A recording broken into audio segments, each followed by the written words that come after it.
हर हर महादेव देव, हर हर महादेव देव, हर हर महादेव देव। धर्म प्रेमी बंधुओं, श्री शिव महापुराण रुद्र संहिता युद्ध खंड का आज 30वां अध्याय में आप सब सुनेंगे ब्रह्मा तथा विष्णु का शिवलोक पहुंचना, शिवलोक की तथा शिव सभा की शोभा का वर्णन, शिव सभा के मध्य उन्हें अम्बा सहित भगवान शिव के दिव्य स्वरूप का दर्शन और शंखचूड़ से प्राप्त कष्टों से मुक्ति के लिए प्रार्थना। सनत कुमार बोले, हे व्यास जी, उस समय ब्रह्मा सहित भगवान विष्णु अत्यंत दिव्य निराधार एवं अभौतिक शिवलोक पहुंचकर आनंदित तथा प्रसन्न मुख होकर भीतर गए, जो नाना प्रकार के रत्नों से निर्मित, महोज्ज्वल और शोभा से युक्त था।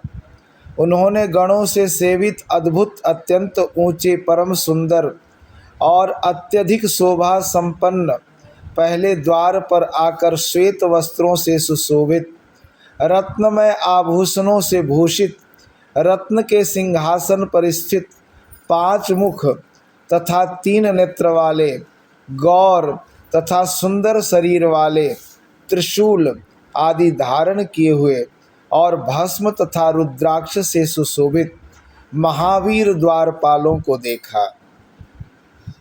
यानी जो द्वारपाल थे भगवान शंकर के, उनका भी जो स्वरूप था भगवान शंकर जैसा ही था।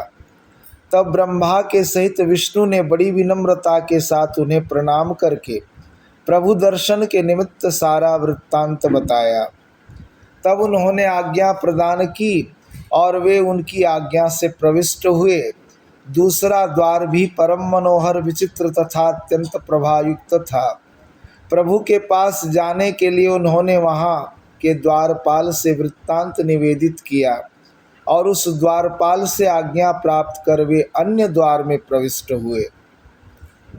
इस प्रकार 15 द्वारों में क्रम से प्रवेश करके वे पद्म योनि एक विशाल द्वार पर पहुँचे और उन्होंने वहाँ नंदी को देखा। उन्हें भली भांति नमस्कार कर तथा उनकी स्तुति करके विष्णु जी ने पूर्व की भांति उन नंदी से आज्ञा प्राप्त कर धीरे से प्रसन्नता पूर्वक भीतर प्रवेश किया। वहां पहुंचकर उन लोगों ने शिव जी की उच्च महासभा देखी, जो महाप्रभा से युक्त सुंदर शरीर वाले, शिव के स्वरूप वाले, शुभ कांति वाले, 10 भुजाओं वाले, 5 मुखों वाले, 3 नेत्रों वाले, नीले कंठ वाले, परम कांति से युक्त रत्नमय रुद्राक्षों तथा भस्म रूप आभरणों से भूषित पार्षदों से घिरी हुई थी। यानी जो पार्षद भी थे उनका भी जो स्वरूप था वैसा ही था जैसा भगवान शिव का था। यानी जो पार्षद भी जो भगवान के होते हैं उनका स्वरूप वही होता है। भगवान शंकर के पार्षद हैं तो उनका जो रूप रंग है भगवान शिव जैसा ही। विष्णु के जो पार्षद हैं उनका जो स्वरूप होता है वो विष्णु जैसा ही। वह सभा उदीयमान चंद्रमंडल के आकार वाली, चौकोर, मनोहर, श्रेष्ठ मणियों के हार से युक्त एवं उत्तम हीरों से सुशोभित, अमूल्य रत्नों से रचित, पद्म पत्रों से शोभित, मणियों के समूहों की मालाओं से सुशोभित, अनेक प्रकार के चित्रों से चित्रित तथा शंकर जी के इच्छानुसार पद्मराग की श्रेष्ठ मणियों द्वारा विरचित थी। उस सभा में स्वर्ण के सूत्रों से पिरोए हुए अत्यंत मनोहर चंदन वृक्ष के पत्तों के वंदनवार थे तथा उसमें स्यमंतक मणि निर्मित सैकड़ों सोपान बने हुए थे। उस सभा में इंद्रनील मणि के खंभे लगे हुए थे और वह अत्यंत मनोहर, सुसंस्कृत तथा सुगंधित वायु से सुवासित थी। उसकी चौड़ाई हजारों योजन थी और वह अनेक सेवकों से परिपूर्ण थी। सुरेश्वर विष्णु ने उस सभा में अम्बा पार्वती सहित भगवान शंकर को देखा। उस सभा के बीच में अमूल्य रत्न निर्मित विचित्र सिंहासन पर बैठे हुए शिव जी ताराओं के बीच चंद्रमा की भांति सुशोभित हो रहे थे। वे किरीट कुंडल एवं रत्नों की माला से सुशोभित थे। सभी अंगों में भस्म लगाए हुए थे तथा हाथों में लीला कमल धारण किए हुए थे। वे अपने आगे होने वाले गीत एवं नृत्य को बड़ी प्रसन्नता के साथ मुस्कुराते हुए देख रहे थे। वे उमापति शांत प्रसन्न मन तथा महान उल्लास से युक्त थे और भगवती के द्वारा दिए गए सुगंधित तांबूल का सेवन कर रहे थे। गणलोग परम भक्ति से श्वेत चंवर डुला रहे थे और सिद्धगण भक्ति से सिर झुकाए चारों ओर से उनकी स्तुति कर रहे थे।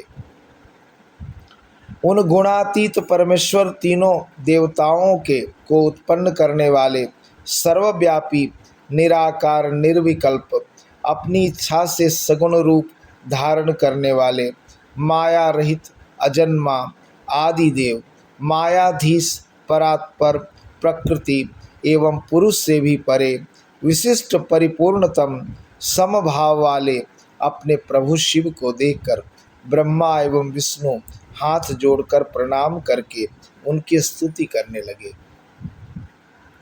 विष्णु और ब्रह्मा बोले, हे देव देव, हे महादेव, हे परब्रह्म, हे अखिलेश्वर, हे त्रिगुणातीत, हे निर्व्यग्र, हे त्रिदेव जनक, हे प्रभो, हम आपकी शरण में आए हैं।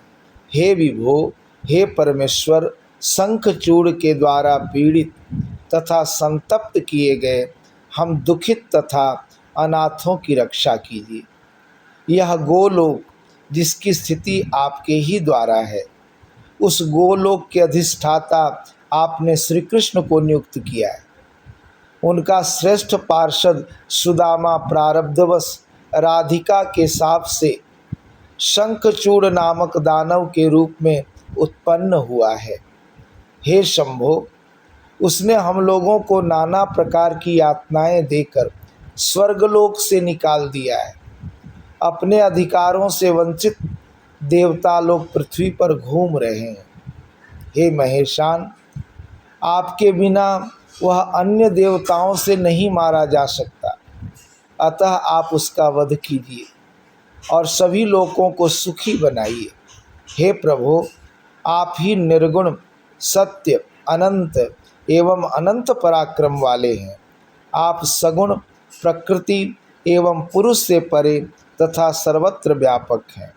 हे प्रभु, आप सृष्टि काल में रजोगुण से ब्रह्मा के रूप में सृष्टि करते एवं पालन काल में सत्व गुण से युक्त हो विष्णु के रूप में जगत का पालन करते। प्रलय काल में तमोगुण से युक्त हो रुद्र के रूप में इस जगत का संहार करते एवं त्रिगुण से परे चौथे शिव नामक ज्योति स्वरूप भी आप ही हैं। आप अपनी दीक्षा से गोलोक में गायों का पालन करते तथा आपकी गौशाला में श्री कृष्ण दिन रात क्रीड़ा करते रहते। आप सबके कारण तथा स्वामी हैं और आप ही ब्रह्मा, विष्णु तथा ईश्वर हैं। आप निर्विकारी, सदा साक्षी परमात्मा एवं परमेश्वर हैं। आप दीनों एवं अनाथों के सहायक हैं, दीनों के रक्षक, दीन बंधु, त्रिलोकेश एवं शरणागत वत्सल है। हे गौरीश, हे परमेश्वर, आप प्रसन्न हो जाइए और हम लोगों का उद्धार कीजिए। हे नाथ, हम लोग आपके अधीन हैं, अतः जैसी आपकी इच्छा हो वैसा कीजिए। सनत कुमार बोले, हे व्यास जी, इस प्रकार कहकर वे दोनों देवता ब्रह्मा एवं विष्णु विनम्र होकर हाथ जोड़कर शिव को नमस्कार करके मौन हो गए। इस प्रकार श्री शिव महापुराण के अंतर्गत द्वितीय रुद्र संहिता के पंचम युद्ध खंड में शंखचूड़ वध के अंतर्गत देव स्तुति वर्णन नामक 30वां अध्याय पूर्ण हुआ। हर हर महादेव देव, हर हर महादेव देव, हर हर महादेव देव। तो ये था 30वां अध्याय। कल 31वें अध्याय में आप सब सुनेंगे शिव द्वारा ब्रह्मा विष्णु को शंखचूड़ का पूर्व वृत्तांत बताना और देवों को शंखचूड़ वध का आश्वासन देने की कथा। आज के लिए इतना ही। धन्यवाद।